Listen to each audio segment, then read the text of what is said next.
Madam வாங்க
நமஸ்காரம் பண்ணிட்டு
எழுந்தருளி இருக்கும் மகான்கள், இந்த மகான்களை வரவேற்பு என்று சொல்வதை விட இந்த மகான் இங்கு எழுந்தருளி உள்ளார்கள்.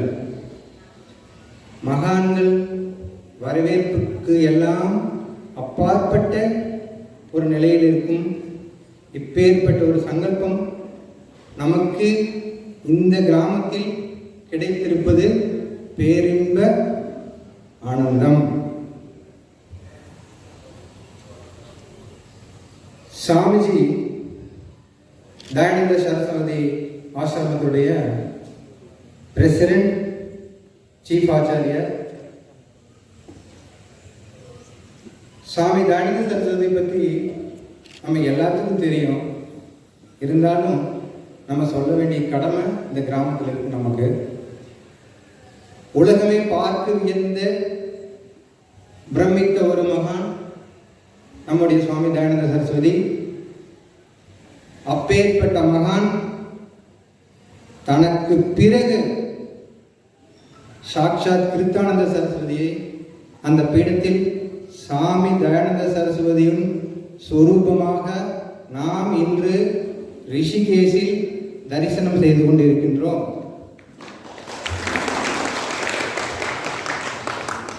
இப்பேற்பட்ட மகான் இங்க உட்கார்ந்திருக்கிறது நாம் எல்லாம் எந்த ஜென்மத்தில் புண்ணியம் பண்ணியிருப்போங்கிறது நமக்கு தெரியாது. புண்ணியம் இருந்தால் மட்டும்தான் நடக்கும். இத்தனை மகான்களுடைய சங்கல்பம் நமக்கு. அப்பேற்பட்ட மகான் இப்போ ஒரு பொது கூட்டத்தில் ரொம்ப அதிகமா கலந்துக்கு கொள்ளாத மகான், ரொம்ப அமைதியா சாந்த சுரூபமா மௌனமே வடிவான நம்முடைய சாட்சாத் கிருத்தானந்த சரஸ்வதி இங்க எழுதி உள்ளது நம்மளுக்கெல்லாம் மிகப்பெரிய பாக்கியம். அது நம்ம எல்லாருக்கும் தெரியும் சுவாமி தயானந்த சரஸ்வதி பத்தி எல்லாமே. சாமிஜி நினைக்கும் போது நமக்கு திருமந்திரத்துல நமக்கு ஒரு வார்த்தை ஞாபகத்துக்கு வரும். மன்னவர் ஆவதும் வானவர் ஆவதும் அண்ணல் இறைவன் அருள் பெற்ற போதே, மண்ணில் நல்ல வேந்தராவதும் ஞானிகள் யோகிகள் ரிஷிகள் ஆவதும் ஒரு குருவரில் இருந்தால் மட்டும்தான் முடியும். குருவரில் இருந்தால் மன்னவரும் ஆகலாம், வானவரும் ஆகலாம். திருமூலருடைய வாக்கு. அத மேற்கோள் காட்டி நம்ம பார்த்தோம்னா சுவாமி தயானந்த சரஸ்வதி தான் நம்ம விஸ்வகுரு நரேந்திர மோடியோட குரு.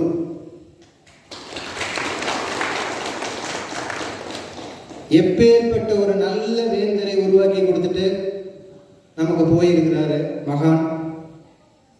மகான் அது மட்டும் உருவாக்கல, எத்தனையோ ஞானிகளையும் ரிஷிகளையும் எத்தனையோ பேருக்கு உருவாக்கி இருக்கிறாங்க. மகானுடைய பெருமை பேசினா காலையில் வரைக்கும் பேசிட்டு இருக்கலாம். அவ்வளோ பெருமைகள். திருமணா பற்றி அவங்க ஸ்டூடெண்ட்ஸ் எல்லாருமே நம்ம பேசுறது பார்த்தா எல்லாரும் ஒரு அற்புதமான மலர்களை நம்ம பார்க்குறோம்.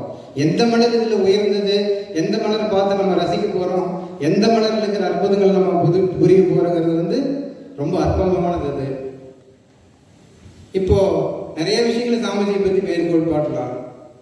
நம்ம எஸ்கேஎஸோட சேர்மன் நம்ம திருமதி வசந்தம்மா கூட வந்துட்டு இருக்கிறாங்க. அவங்களோட நம்ம சாமிஜியை பற்றி ரொம்ப நிறைய பேசியிருக்கிறாங்க. அது ஒரே ஒரு உதாரணம் சொல்றது எனக்கு ரொம்ப பிடிச்சது. சாமிஜி தயானந்த சரஸ்வதி சாமிஜி அம்மா சொன்னது, ஒரு வாட்டி யூஎஸ்லேருந்து வந்ததுக்கப்புறம் ஒரு 24 மணி நேரம் ட்ராவலிங்க்கு அப்புறம் சாமிஜி கொஞ்சம் கூட ரெஸ்ட் எடுக்காமல் ஸ்டூடெண்ட்ஸ்கிட்ட டீச் பண்ண ஆரம்பிச்சிட்டாங்க.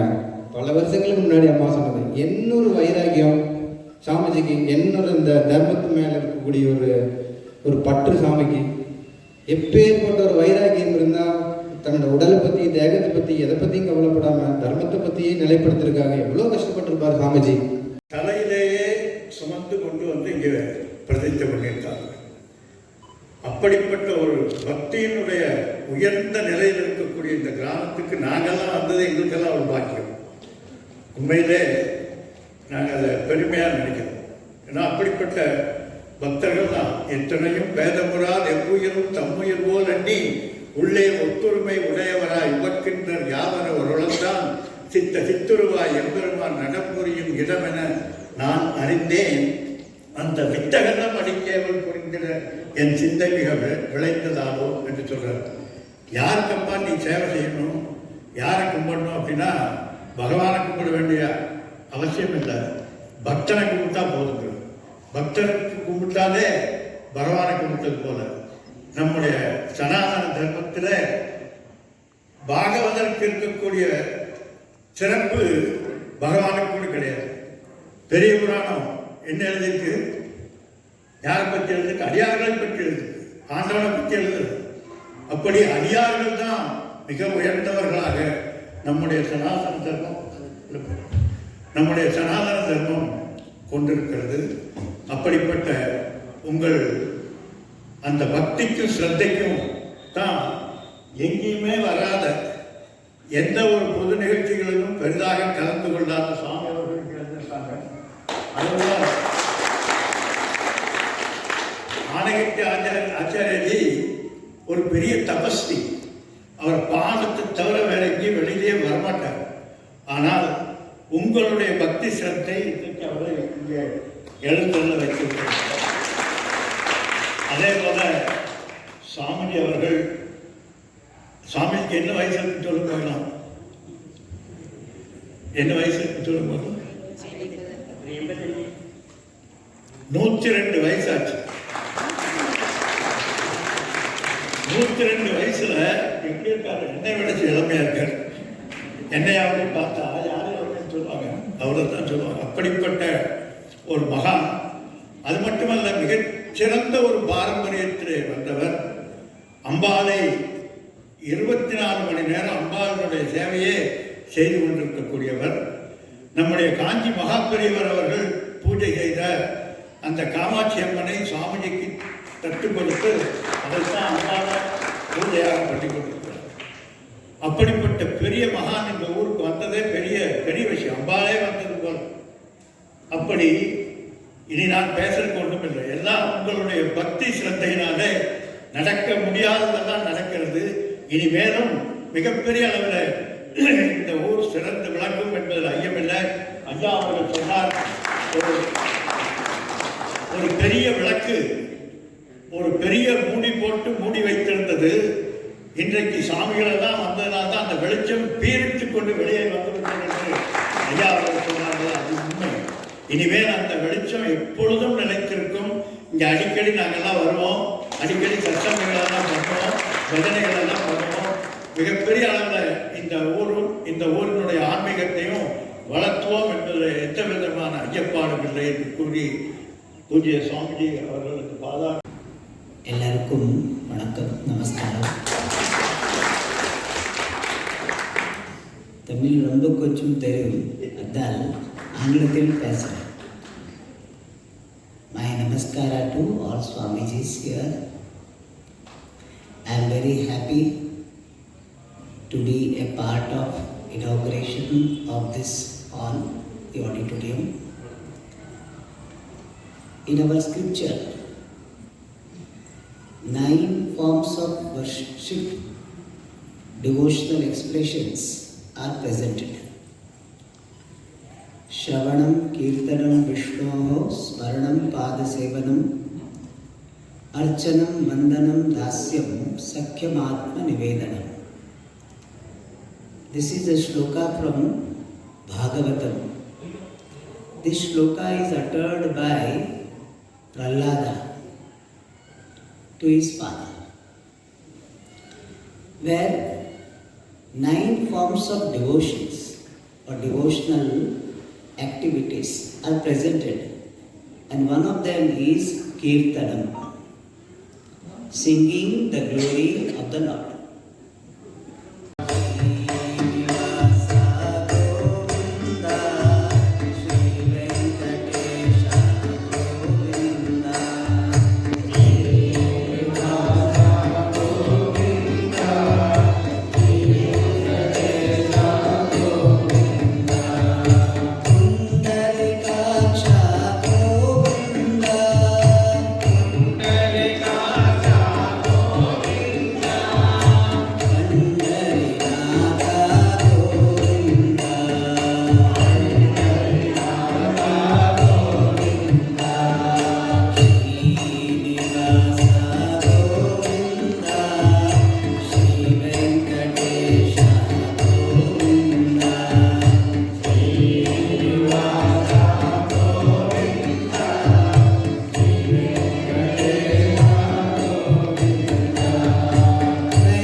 அஞ்ஞானத்திலிருந்து அகற்றி ஞானத்தை தரக்கூடிய தட்சிணாமூர்த்தியினுடைய ஆதார வண்ணங்களை ஸ்மரணை செய்து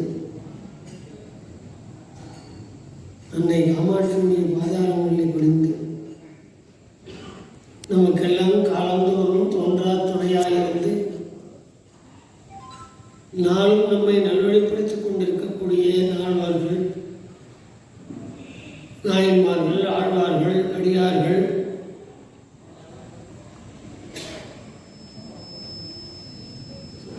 பாகவதர்கள்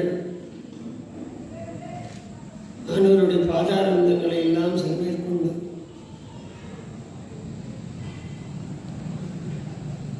நமக்கெல்லாம் கரணியே வடிவாக குருநாதராக இருக்கக்கூடிய காஞ்சி மகாபரிவர் தயானந்த சரஸ்வதி அவருடைய பெருங்கருணையை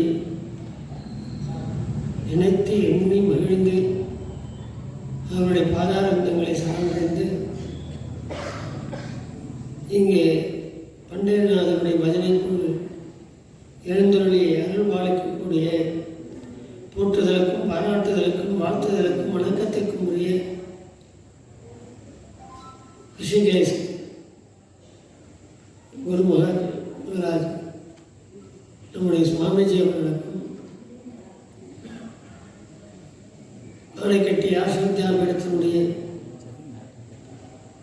தலைமை ஆசிரியராக இருந்து நாளும் நல்ல வரக்கூடியவர்களை வெளிப்படுத்தக்கூடிய ஆச்சாரிய சுவாமிஜி அவர்களுக்கும் நண்பராய் உற்ற துணைவராய் எப்பொழுது வேண்டும் அடியை அழைத்தால் வரக்கூடிய எழுதிய நட்புக்கும் வணக்கத்திற்கும் வாழ்த்துதற்கும் நமஸ்காரத்திற்குரிய நிதியமானந்த சுவாமி அவர்களே, எதுக்கையா இந்த வேலை செய்யற? எதுக்கு இந்த வேலை அப்படின்னு பல பேர் நினைப்போம். ஆமா, கூட்டு வந்தவங்க வேற ஒரு விதமா நினைப்பாங்க, கூட்டு வர முடியாதவர்கள் அவங்க வேற விதமா நினைப்பாங்க. ரெண்டு விதமா நினைப்பாங்க. கூட்டு வந்திருக்கிற நீங்களே நம்புங்க, அவங்க எவ்வளவோ கஷ்டப்பட்டு சிரமப்பட்டு ஒரு பெரிய தெய்வீக கைங்கரித்து செய்து சாமியார்களெல்லாம் கூட்டு வந்து ஆசீர்வாதம் வச்சிருக்காரு. எது பரவாயில்ல, நமக்கு இந்த புண்ணியமான அவரால் கிடைச்சதே நினைப்பாங்க. வராதவங்க என்ன பண்ணுவாங்க தெரியுமா? இவருக்கு என்னையா குழப்பு, எத்தனையோ செய்யுது, ஒரு ஸ்கூலுக்கு கட்டி வச்சு இதெல்லாம் பண்ணலாமல்ல, 10 பேர் படிக்கலாம், இல்லை ஒரு அனுதானம் போட வச்சு 4 பேருக்கு சாப்பாடு போடலாம், இதே எத்தனையோ தர்மத்துக்கு செய்யலாமில்ல. இது எதுக்கு உட்காந்து ஒரு பஜனை படம் கட்டி இங்கே வந்து வர்றவங்க எல்லாம் பஜனை பாடம் வச்சு இதனால் என்ன அப்படி நினைப்போம். இது இரண்டும் நடக்கும். இப்படியும் சொல்வார்கள், அப்படியும் சொல்வார்கள். இதெல்லாம் அவங்களுக்கு தெரியாதா? எல்லாம் தெரியும். கணேஷுக்கு தெரியாதில்லை, எல்லாமே இப்படி பேசுறதும் தெரியும், இப்படி நினைக்கிறதும் தெரியும். ஆனால் ஏன் செய்திருக்கார் என்றால், அவருடைய முன்னோர்கள் செய்த தர்மம் நிரந்தரமாக இந்த இடத்திலே இருக்க வேண்டும். இந்த தர்மமானது, சனாதன தர்மமானது தொடர்ந்து இந்த ஊரிலே நிலை பெற்றிருக்க வேண்டும். அந்த ஒரு வைராகியம் புருஷலட்சணம், அந்த வைராகியத்தை மனதிலே கொண்டு இங்கே இந்த ஆடிட்டோரியத்தை செய்திருக்கிறார்கள். அவருக்கு மனமார்ந்த வாழ்த்துக்கள்.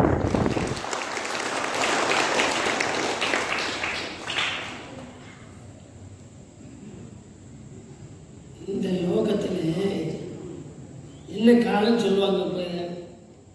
இப்போ நடக்கிற காலத்துக்கு என்ன சொல்லுவாங்க? கலிகாலம். களின்னா என்ன? எல்லாம் சொல்லிட்டு இருக்கோம். இவத்த கலியுகம், காலம்ன்றங்க, கலிகாலம்ன்றங்க. களின்னா என்னன்றதை தெரியாது சொல்லிட்டு களின்னா என்ன? களின்னா தெரியுங்களா?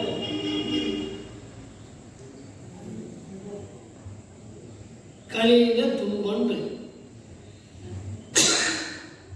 துன்பங்களை அதிகமாக இருக்கக்கூடியதுக்கு பேர் களின்னு பேர்.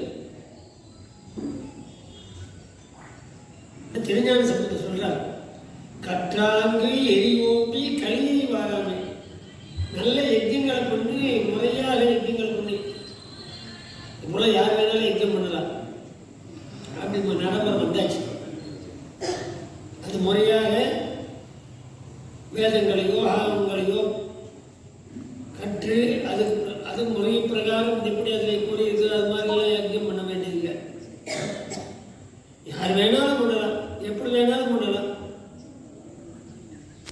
ஒரு 4 கல்லை வச்சு நீங்கள் சொல்லியை போட்டு நெய்யை ஊற்றி ஒரு கற்பூரத்தை போட்டு அதுக்கு நீங்கள் என்ன சாகான்னு சொன்னாலும் போட்டின்னு சொல்லலாம், என்ன வேணாலும் சொல்லிக்கலாம்.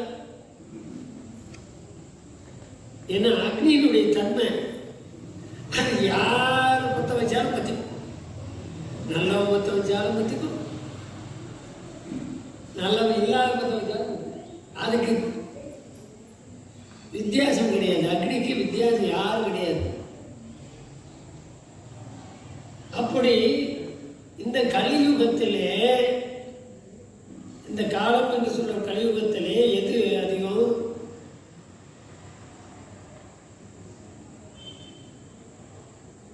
நம்முடைய பாகவதம். நீங்கள்லாம் நிறைய பேர் படிச்சிருப்போங்க பாகவதம். அதில் ஒரு சின்ன குட்டியாது, இது ரொம்ப நேரமாகி போச்சு, சாமி பேசணும், அப்புறம் எல்லாரும் பேசணும், அதனால் ஒரு கொஞ்சம் நிமிஷத்தில் முடிச்சிடுறேன். இந்த கதையை சொன்னால் தான் உங்களுக்கு கொஞ்சம் தூக்கம் வராது இருக்கும்.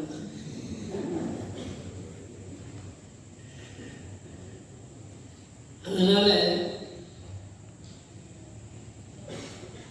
சூத மகாரிஷி என்ற பெரிய ஞானி, வியாசருடைய பரம்பரையிலே வந்திருக்கக்கூடியவர். அவர்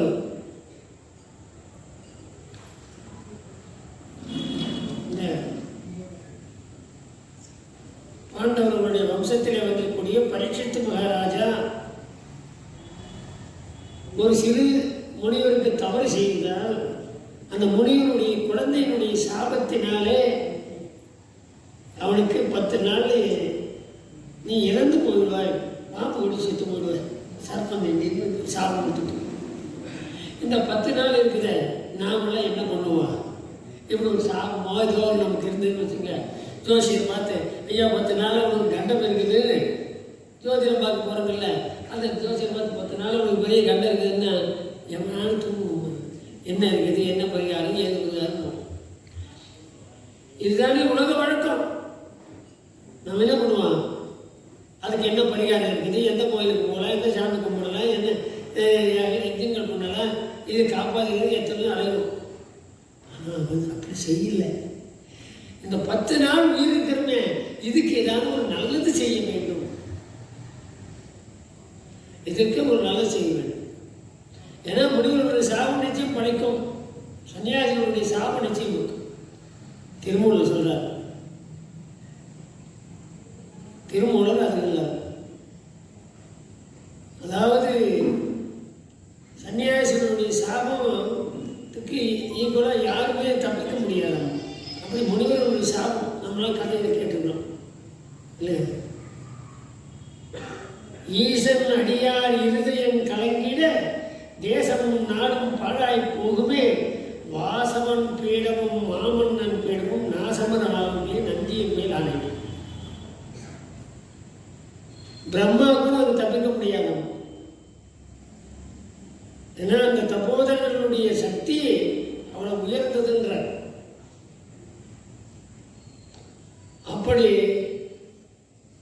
இது நெற்றும் நடக்கும் என்பதை புரிந்து கொண்டால் உடனே சூத மகாரிஷியை கூப்பிட்டு இதுக்கெல்லாம் என்ன பண்ணலாம்னு சொல்லிட்டு பொழுது உட்காந்து பகவானுடைய சரித்திரத்தை கேட்டால் உனக்கு இது புண்ணியம் கிடைக்கும்ன்ற. அப்போ எல்லா ரிஷிகளையும் வரவழைத்து உட்காந்து சுகர் மூலியத்திலே இந்த பாகவத புராணங்களை எல்லாம் சொல்றது. எப்படி இந்த புராணங்கள் பாகவத ஒவ்வொரு புராணத்தில் சொல்கிறார். இதை அவருடைய மகன் ஜனமேஜயன் கேட்டுட்டு அப்புறம் அவர் கேட்குறார். அவர் போயிடுறார். இந்த ஜனமேஜயனுக்கு ஒரு மனசுல சந்தேகம் என்னன்னா, இவ்வளோ தூரம் பகவானுடைய கீர்த்தனெல்லாம் பெருசாக சொல்லியிருக்கிறாங்களேன்னு. அப்போ இந்த கலியுகத்திலே கலியுகம்னா என்னன்றது அர்த்தது. அப்பொழுது அவன் அரசவையில் இருந்து செல்றான். அங்கே ஒரு காளமாடு. அந்த காளமாடுக்கு மூணு காலை உடைச்சுடுறான், ஒரு காலில் நிற்கும். அதுக்கு பக்கத்திலே ஒரு பசு. அங்கே ஒரு அரசன் வரும். இந்த ஒடிந்து போன கால் ஒடிந்த காளமாட்டை இந்த பசு மாட்டை போட்டு அடி நடிக்கிறது. எவ்வளவு பெரியப்பா! அது கத்திட்டு இருக்குது, வலி தாங்க முடியாமல் அலறிக் கொண்டிருக்கிறது. அப்பொழுது இந்த ஜனமேஜயன் இங்க வர்றேன். ஏன்பா உனக்கு இதே ரொம்ப மோசமா இருக்கிறது, உடனே அந்த மாட்டுக்கிட்டையும் காலைக்கிட்ட கேட்குறேன், நீங்கள்லாம் இவ்வளோ அடி வாங்குறீங்களே, என்ன இப்படி என் பண்றானே கேட்குறாரு. அப்போ சொல்கிறேன், என்ன பண்ணுறது, நான் ஒரு காலில் நிற்கிறேன். இந்த பசுவினாலே என்னுடைய கொடுமையை தாங்கிக் கொள்ள முடியாத அழுதுட்டு இருக்கான். அவன் தன்னுடைய குருநாதனுடைய அனுகிரகத்தினாலே ஞானத்தினால குணந்தான். அப்போது பார்க்கும்பொழுது யாருன்னா, இந்த அடிபட்ட மாடு இருக்கிறதே தர்மன், இந்த பசு இருக்கிறதே அது பூமி தேவி. இந்த ரெண்டு பேரும் இந்த பூமியிலே இந்த தர்மம் இருக்கிறது, பூமி தாயும் ரெண்டு பேர் வராங்க. அடித்தவன் யாருன்னு பார்த்தான். அப்போ அவன் கேட்குறான், நீ கலிராஜான்றது எனக்கு தெரியும், கலிபுருஷன்றது தெரியும், நீங்கள் வந்து இது எனக்கு சொல்லக்கூடாதுன்றதுக்காக மறைமுகமாக எனக்கு உணர்த்துருங்க அப்படின்னு. இல்லைன்னு இப்போ தான் களி ஆரம்பிச்சு. எப்போ? அப்போ களின்னா அப்பொழுது ஆரம்பிச்சிருக்குது. அப்புறம் அந்த தர்மதேவர் சொல்லுது, ஒவ்வொரு யுகத்திலும் எனக்கு கிரேதாயுகத்திலே 4 காலோடு இருந்தேன், அடுத்த யுகத்திலே 3 காலோடு இருந்தேன், அடுத்த யுகத்தில் 2 காலம் ஆச்சு, இப்போ 1 காலம் ஆகி போச்சு எனக்கு.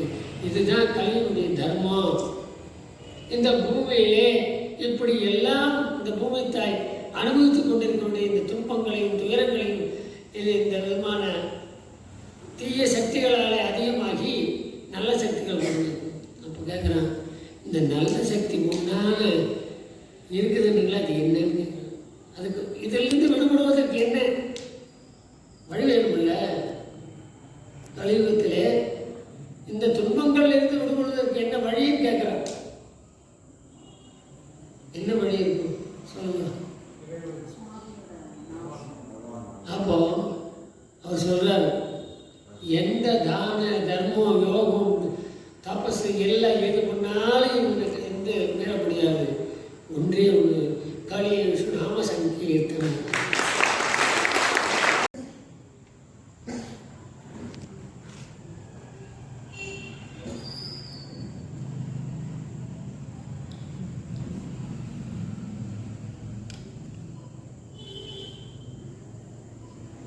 இந்த நிகழ்ச்சிக்கு, திவ்யமான நிகழ்ச்சிக்கு என்னை இங்கு வரவழைத்ததற்கு கணேசன் அவர்களுக்கு நன்றி தெரிவித்துள்ளேன்.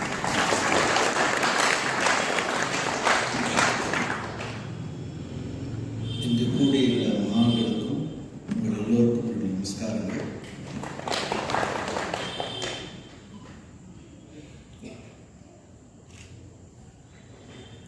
இந்த சுவாமிஜி 102 வயதான சுவாமிஜி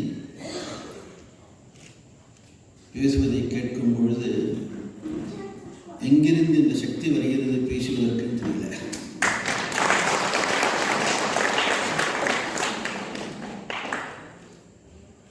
நூற்றி 2 வயதில் ஒருவர் பேசினா காதலே விழாது. பெரிய மகான். இன்னும் கும்பாபிஷேகங்கள் செய்து கொண்டிருக்கிறார்.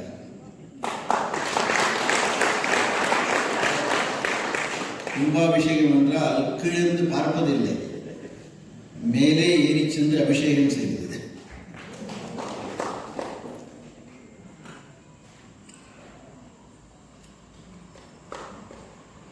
இந்த சந்தர்ப்பத்தில் நாம சங்கீர்த்தன மகிமையை எல்லோரும் சொல்லுகின்ற சமயத்தில்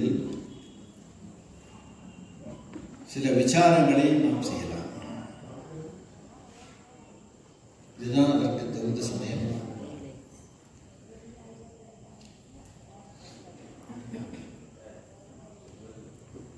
நம்முடைய வாழ்க்கையானது ஒரு யாத்திரை.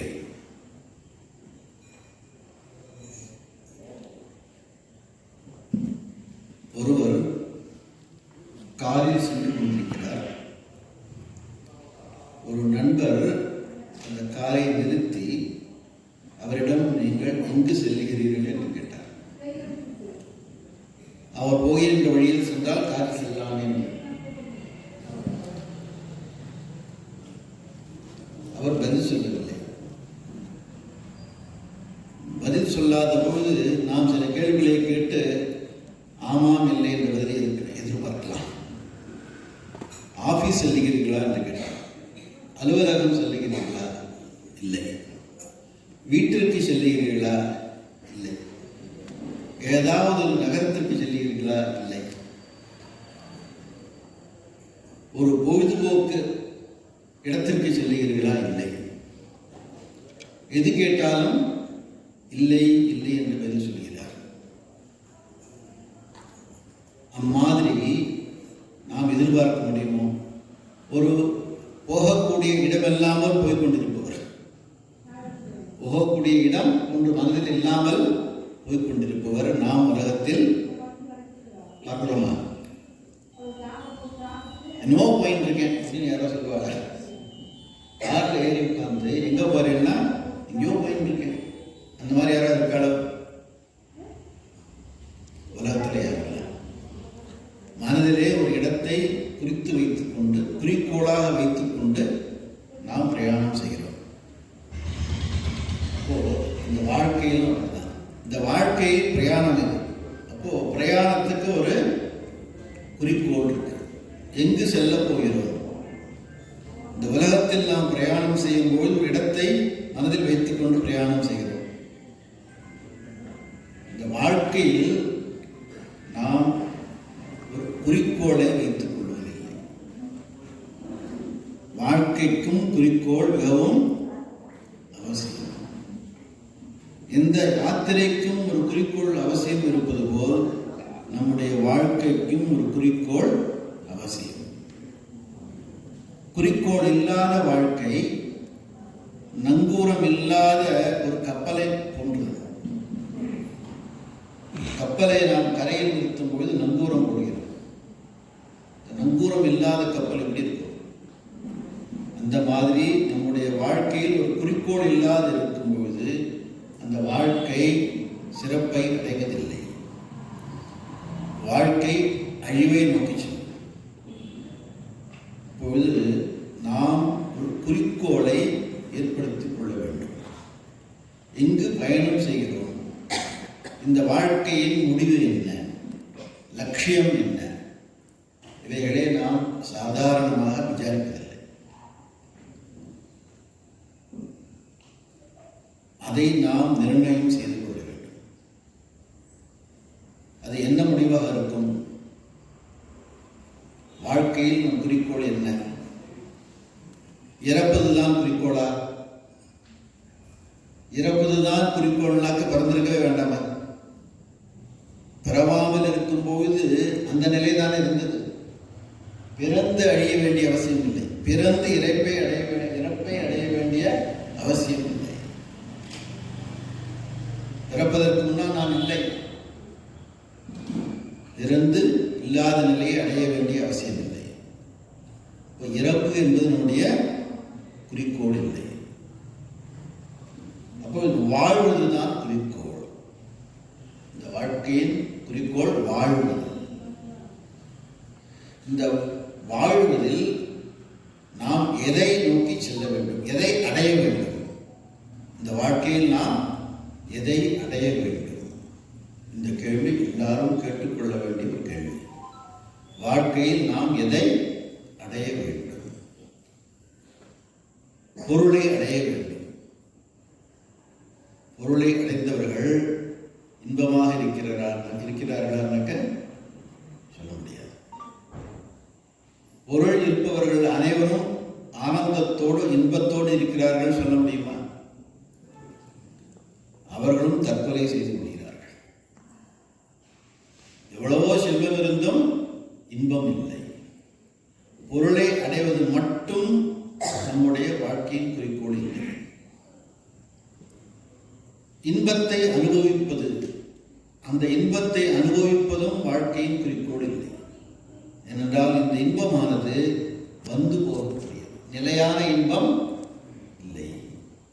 நாம் அனுபவிக்கின்ற இன்பங்கள் எதுவுமே நிலையா இருக்கும். எந்த விதமான இன்பங்களும் நிலையாக இருப்பது இல்லை. அப்போ பொருளும் குறிக்கோள் இல்லை. பொருள் வேண்டும், ஆனால் அது குறிக்கோள் இல்லை. இன்பம் வேண்டும், ஆனால் அது குறிக்கோள் இல்லை. ஏனென்றால் இந்த இன்பம் வந்து போகிறது. அப்போ வேறு என்ன குறிக்கோள் இருக்கிறதுனாக்க, ஆண்டவனுடைய தரிசனத்தை செய்வது. ஆண்டவனுடைய அருளை பெற்று ஆண்டவனுடைய தரிசனத்தை செய்வது வாழ்க்கையின் குறிக்கோளாக இருக்க வேண்டும். ஆண்டவன்னா யாரு? ஆண்டவன் என்றால் யார்?